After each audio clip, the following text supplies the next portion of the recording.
As a traumatic brain injury survivor, when it comes to looking back to share memories of what happened, I struggle because I don't really have memories to share.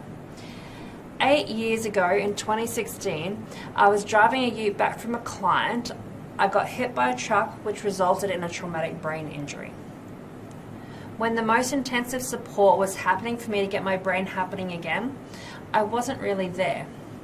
I'm told that the original diagnosis was I probably wouldn't wake up from my coma. Then when I did wake, the doctors thought I was speaking gibberish. I am lucky my mum was there, as I wasn't speaking gibberish. I was speaking in Finnish. I had reverted back to toddler age and I needed to relearn how to walk and talk again. It's a bit weird because before the accident, I was learning about the brain and then got hit in the head. I wanted to complete studies in the neurosequential method of therapeutics and was in the process of obtaining my master's in forensic mental health at the time. Alongside my studies, 10 weeks before my accident, I had started a newspaper in my hometown, Tully. My life was heading on a really positive trajectory, and then all of a sudden, it went in the exact opposite direction. The most frustrating part of the journey was the need to create new neuro pathways for me, to be able to adult again. And it's only now, 8 years later, that I have started to feel a little bit more like an adult again. So I do remember going back for memory tests when I was in the rehabilitation section of the hospital. I remember being told something to remember, and then by the end of the day, I had forgot every single test. So I didn't actually pass one of them. My memory, like my short-term memory, was really, really bad at that stage. So I could leave a room and not even remember a snippet from that conversation once I'd left the room. I was actually really excited 2 years after that, in about 2018, when I could actually start to remember conversations that had just happened and not completely lose all the information. There were a lot of people who supported my recovery journey through this time, and there were others that kind of took advantage. That is pretty much the same for all of us as we go through life, that there are people that we can trust and there are others that we can't.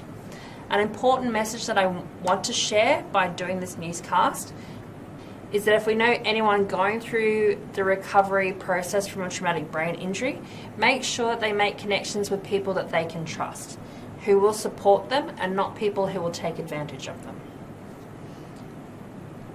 It actually is really nice to talk to people who have their own personal experience of struggling with a traumatic brain injury. It's a great thing if you live in an area that has a support group. Sadly, being in Tully, those support groups kind of don't really exist. I am lucky that I did get to go to a speech pathologist who was at that stage travelling down from Cairns. I don't know what exists there now, sorry, but I was kind of blessed to have that speech pathologist there at the time. Because Tully didn't have a support group, I instead went to Facebook to find a support group. So yeah, I didn't really kind of have that one-on-one thing. I did trial a few psychologists at the time, but struggled to find any that I could connect with regarding my own kind of personal trauma from that time period. So back in the days of my recovery, there was a lot of travelling backwards and forwards from Cairns, because that's kind of where the specialists were. It's not Cairns, sorry, Townsville. So back in the early days of my recovery, there's a lot of travelling backwards and forwards from Townsville because that's where the specialist services were. There's this guy called Oliver. It's called Oliver's Journey, and it's at snaps.org.au, where he shares his story, and he says, the overarching theme was that there was very little understanding or information out there. I basically had to sort a lot of things out myself and find the right people on my own. It was and still is a lot of self-management, trying to find the right combinations of specialists to help. For me, as I recovered from my memory issues, the biggest battle for me was my confidence. And I didn't really like holding conversations at that time. Before my accident, I was very much a social butterfly, and I would have a really good memory to kind of remember different stuff. I struggled a lot with confidence and a lot with holding conversations because I would struggle to actually even remember basic words and retrieve them due to the block in my memory. So I avoided conversations for the most part of my recovery journey. I used to be the person telling jokes and chatting to people before that, and now I couldn't even remember the the names of even the most basic thing. So to give you an example of this, I've actually got this here, and looking at it from behind, I'd be like, oh, come and grab that, pump thingy, and then somebody would hand it to me. But just before, I couldn't even remember hand sanitizer. If it was anybody else, I'd have said, it's hand sanitizer. But for me, it's like, the pump thing, grab the pump thing. Anyway, 'tis what it is.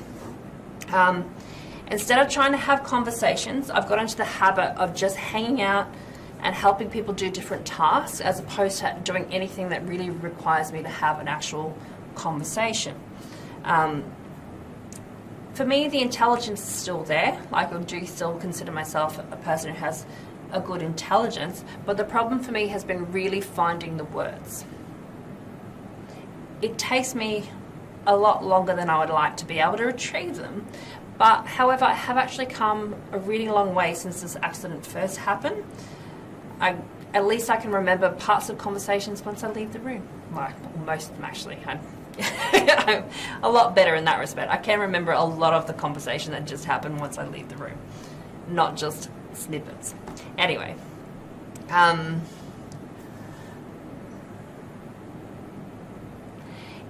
so the support a person recovering from a traumatic brain injury needs is more than what you think when you look at them.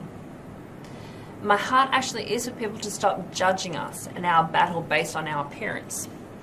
These people have no idea of the journey that we are on, and they just want us to get over it.